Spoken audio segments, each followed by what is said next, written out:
Hai hai hai, Assalamualaikum semua. Selamat datang di Indahnya Belajar Akuntansi.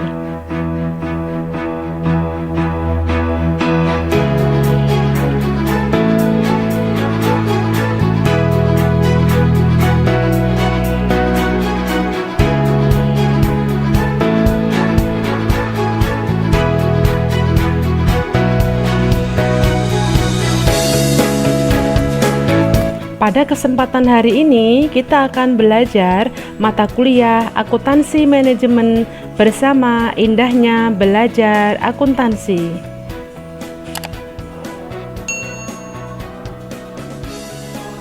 Tahapan pembelajaran untuk mata kuliah Akuntansi Manajemen yang pertama adalah konsep dasar akuntansi manajemen, yang kedua, konsep biaya dan pembebanannya, yang ketiga, perilaku biaya aktivitas, yang keempat, harga pokok variabel, yang kelima, perhitungan biaya berdasar pesanan, yang keenam, perhitungan biaya berdasar proses, yang ketujuh, hubungan biaya, volume dan laba, yang kedelapan, keputusan harga jual, yang kesembilan, anggaran, dan bab ke-10 terakhir adalah menilai kesehatan perusahaan.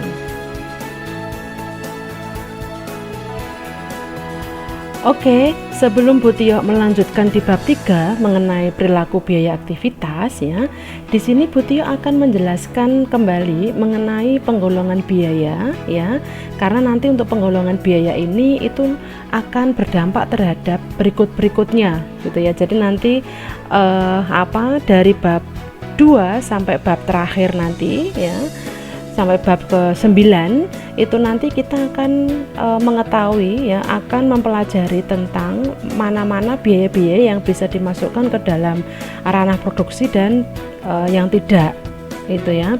Jadi untuk penggolongan biaya ini saya harap mahasiswa bisa clear untuk memahaminya secara betul. Nah, kemarin Bu Tio sudah memberikan soal baik di kelas pagi maupun di kelas sore ya, tentang pembuatan harga pokok produksi ataupun pengklasifikasian biaya ya.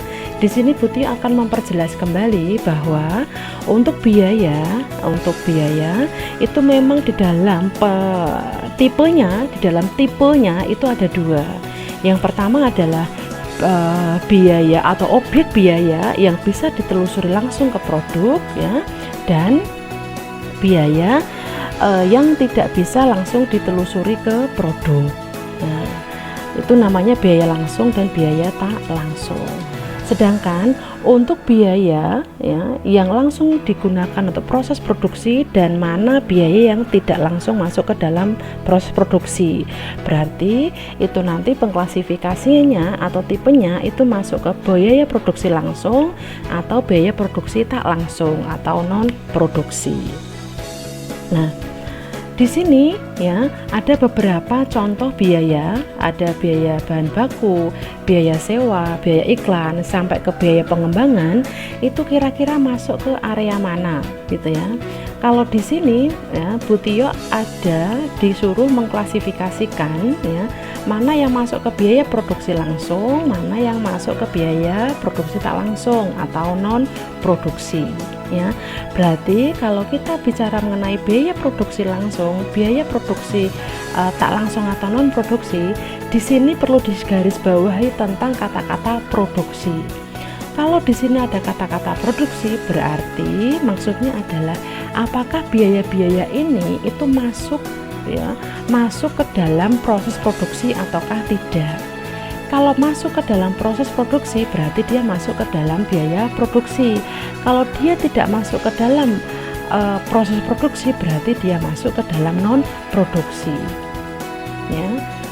Kalau tadi Bu Tio mengatakan biaya langsung dan tak langsung ya, kalau biaya langsung berarti dia itu ada keterkaitan langsung dengan proses pembuatan produk kayak gitu ya.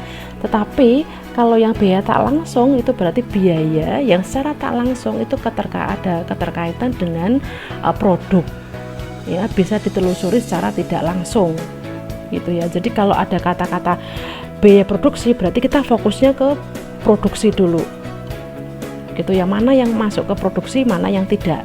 Tetapi kalau biaya langsung dan tidak langsung, ya berarti dia itu masuk bisa langsung ke ditelusuri langsung ke produk ataukah tidak, berhubungan langsung dengan produk ataukah tidak. Ya, jadi perbedaan-perbedaan seperti ini semoga mahasiswa bisa mengerti, memahami gitu ya. Oke, sekarang adalah BBB, biaya bahan baku.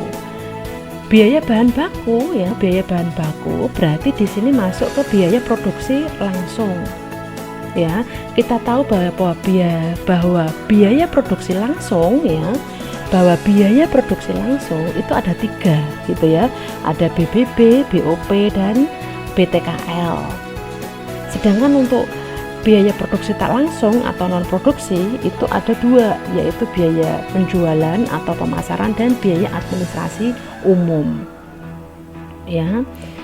Jadi kalau biaya produksi langsung ada 3, biaya produksi tak langsung atau non produksi ada 2 pengklasifikasiannya.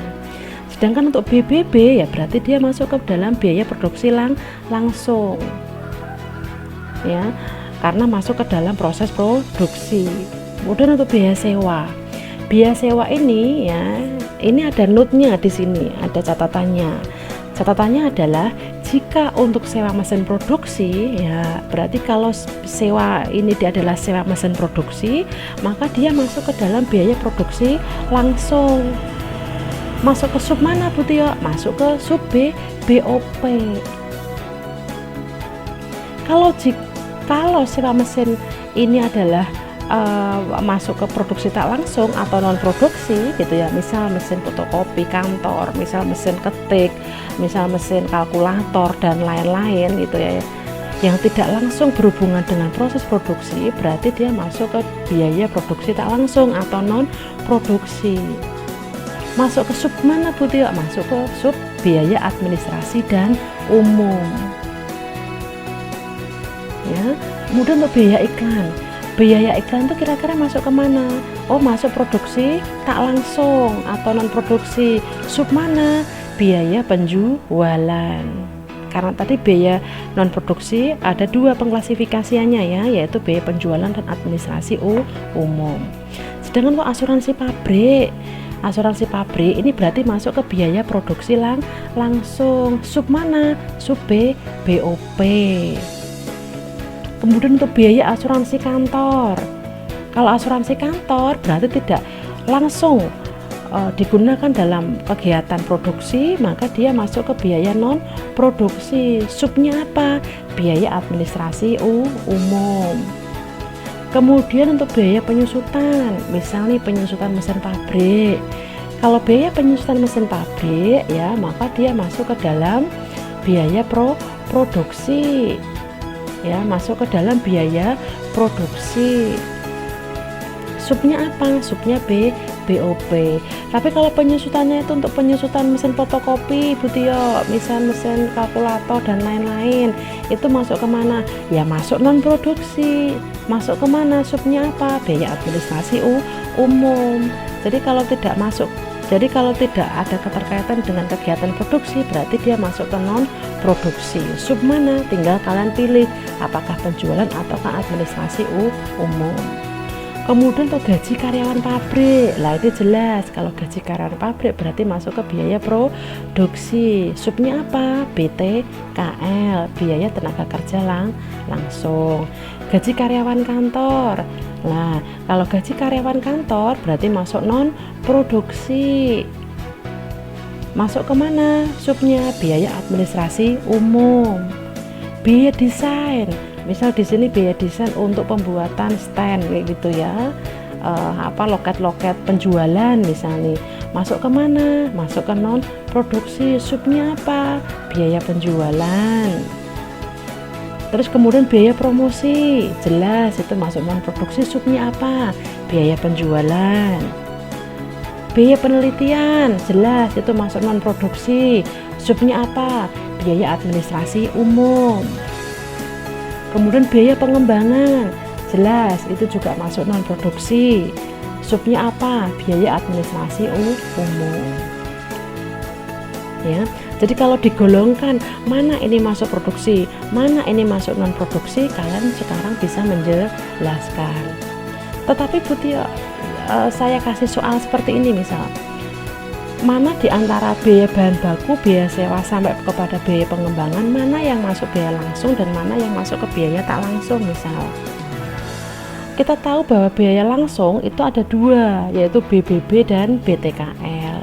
Sedangkan untuk biaya tak langsung ya itu ada BOP.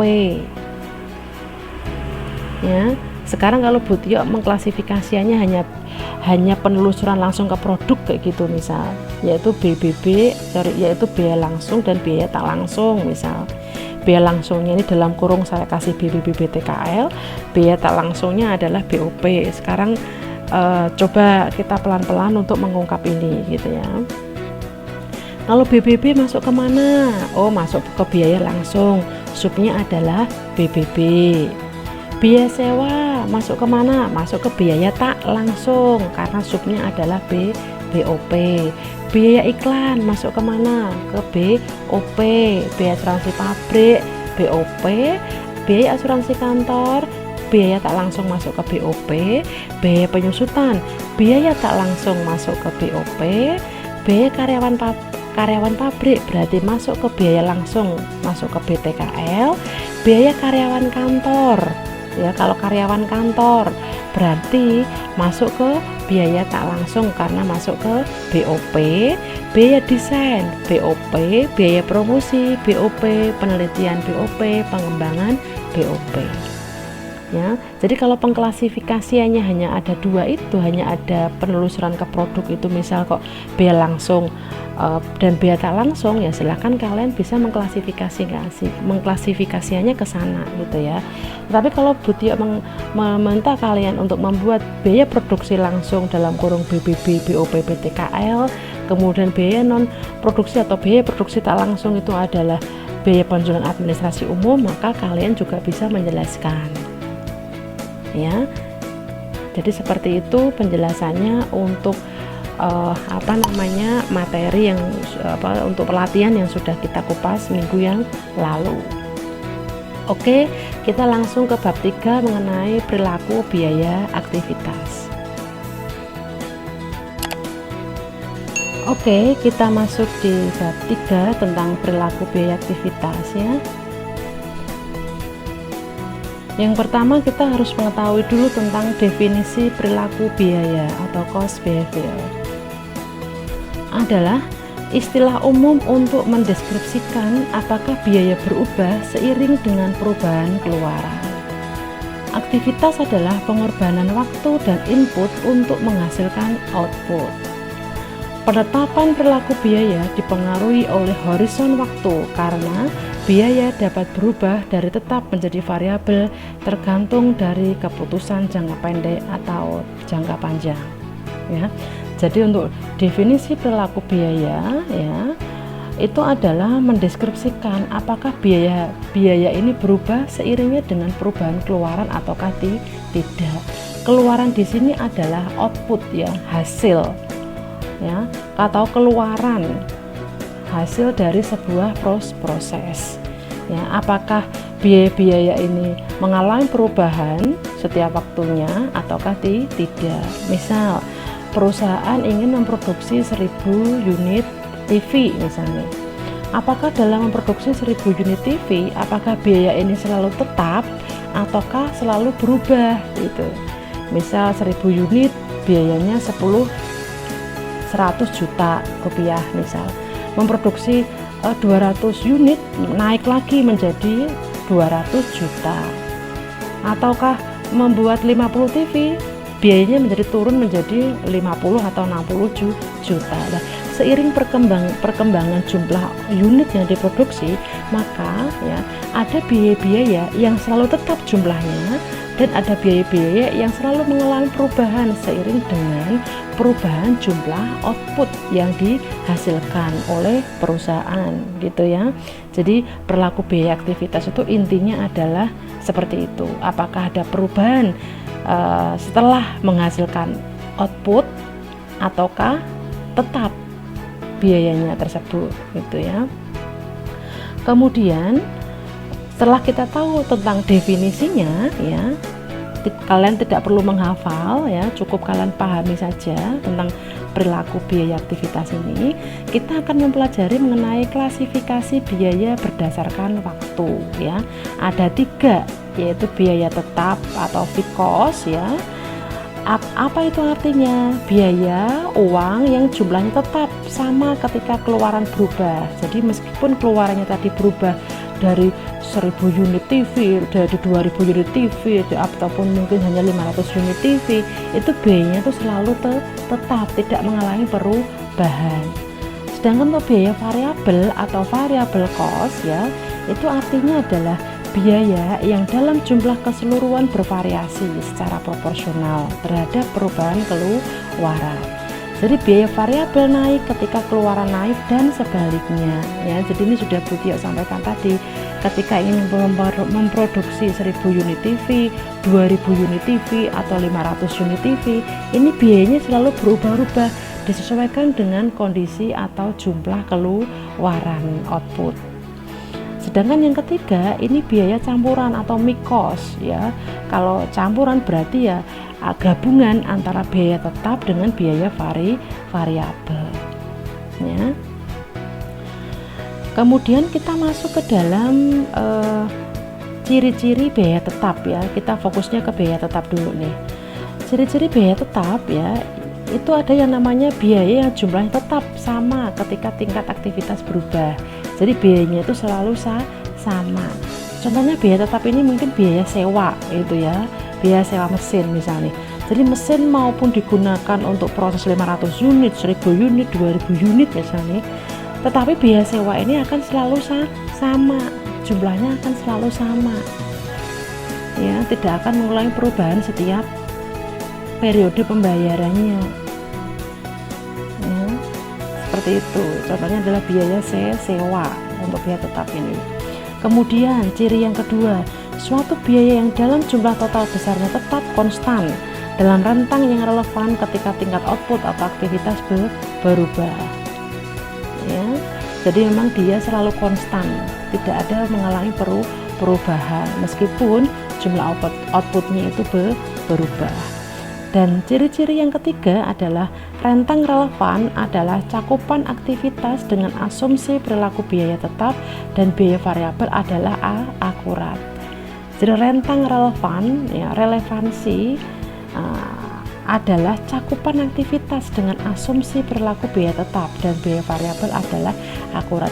Jadi untuk biaya tetap maupun biaya variabel ya, di dalam penelusuran biayanya ke biaya produksi gitu ya, itu keakuratannya itu tinggi gitu ya. Jadi jelas langsung bisa ditelusuri secara langsung gitu. Karena ketika kalau biaya tetap itu jelas gitu ya, berapapun jumlahnya outputnya itu tidak mengalami perubahan. Tetapi kalau variabel itu jelas, nih outputnya berubah ya berarti biaya ini akan berubah. Biaya listrik juga misalnya, untuk biaya yang variabelnya ini misal biaya listrik itu misal memproduksi 5000 unit, 1000 unit ya, nanti akan berpengaruh ke dalam biaya listrik itu, dan pasti akurat itu dalam perhitungannya gitu ya. Jadi hal-hal yang ada keterkaitan dengan biaya-biaya tetap, kalau ini adalah masuk ke dalam ciri-ciri biaya tetap ya, itu pasti perhitungannya akan akurat ya, karena memang tidak ada keterkaitan dengan jumlah output atau keluaran yang dihasilkan oleh proses produksi ya. Kemudian untuk tipe-tipe biaya tetap ya, tadi kalau karakteristiknya adalah, sebenarnya untuk karakteristiknya tadi adalah fokusnya hanya satu ya, biayanya selalu tetap meskipun outputnya itu berubah gitu ya. Sedangkan untuk tipe-tipenya kita lihat di sini ya, kita lihat di sini biaya tetap yang telah ditentukan atau committed fixed cost adalah biaya tetap yang berkaitan dengan investasi fasilitas, peralatan dan struktur organisasi pokok dalam suatu perusahaan. Contohnya di sini biaya penyusutan gedung dan peralatan, pajak bangunan, asuransi, sewa, seperti itu ya. Kemudian untuk yang kedua adalah Biaya tetap kebijakan ya atau discretionary fixed cost adalah biaya tetap yang terjadi karena keputusan manajemen. Contohnya biaya riset, hubungan masyarakat, program pengembangan manajemen dan lain-lain. Jadi memang untuk biaya tetap ini ya memang ada yang langsung berkorelasi atau langsung berhubungan langsung dengan proses produksi atau pembuatan produk gitu ya. Tetapi biaya tetap ini juga ada yang namanya muncul karena memang kebijakan perusahaan ya. Mungkin kayak biaya-biaya riset, biaya-biaya hubungan pada masyarakat itu biasanya memang untuk setiap periodenya itu dibuat sama ya. Jadi di dalam rancangan anggaran itu biasanya dibuat sama. Tetapi kalau nanti mengalami perubahan yaitu tergantung pada kebijakan perusahaan kembali gitu ya. Tapi memang pada umumnya untuk biaya riset, penelitian gitu ya, hubungan masyarakat, program pengembangan manajemen itu adalah biayanya tetap. Di dalam perancangan anggarannya itu selalu tetap. Nah, ini catatannya nih. Suatu biaya diklasifikasikan sebagai committed atau discretionary fixed cost tergantung pada kebijakan atau strategi perusahaan. Ya. Jadi memang semua unsur biaya ya mana yang masuk ke biaya committed fixed cost maupun discretionary fixed cost itu memang semuanya itu tergantung dari kebijakan perusahaan. Jadi nanti kalau kalian mendapatkan soal ya, kalau mendapatkan soal dilihat dulu kebijakan perusahaannya seperti apa, jangan langsung dijawab ya. Jadi apapun informasi yang ada keterkaitan dengan informasi-informasi perusahaan yang digunakan sebagai dasar untuk membuat catatan, kita harus baca dulu ya sebelum melakukan pembukuan. Berikutnya adalah ini sebagai gambaran ya fungsi biaya tetap secara grafis. Jadi nanti Butia juga akan menjelaskan tentang bagaimana membuat grafik untuk biaya tetap. Modelnya adalah seperti ini ya. Jadi gambarnya itu lurus mendatar ya karena tetap. Jadi yang di bagian garis horizontal itu adalah quantity atau unit produk gitu ya. Sedangkan untuk garis yang vertikal ya yang naik itu adalah total cost atau jumlah biaya gitu ya. Jadi berapapun jumlah biayanya, misal di sini adalah 10.000 gitu ya. Untuk memproduksi 2.000, 4.000, 6.000 bahkan sampai 12.000 itu nanti biayanya akan tetap, yaitu biayanya adalah $10.000. Jadi makanya untuk grafik biaya tetap ya itu garisnya mendatar sejajar horizontal, sejajar dengan sumbu X kayak gitu ya. Oke, kita lanjutkan mengenai contoh soalnya ya. Di sini ada contoh soal mengenai biaya tetap nih. Aktivitas pemotongan menggunakan mesin pemotong dan listrik untuk mengoperasikan mesin pemotong.